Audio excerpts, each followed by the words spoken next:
দাদা, আসসালামু আলাইকুম। ওয়ালাইকুম আসসালাম। কইতে এলি?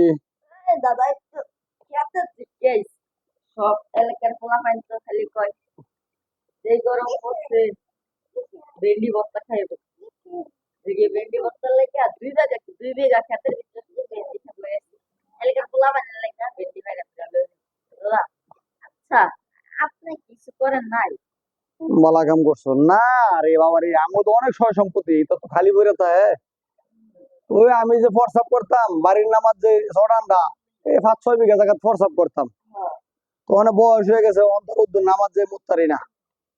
তো বউ কইলো, বাবা এত জায়গা সমুদ্র ভরে রয়েছে, আশেপাশের বেড়িরা বর্তা খাইতো এটা এটা চায়। তো যদি একটু ঢেঁড়স ক্ষেত করতেন তো মাইসে বর্তা খাইতো।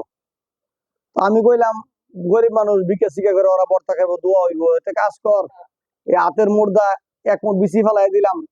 তো এই 5 বিঘা ক্ষেতের মধ্যে ঢেঁড়স করছে, ওরা বর্তা খাইবো দুপুরালা। আচ্ছা। এই তেমন করতারি নাই।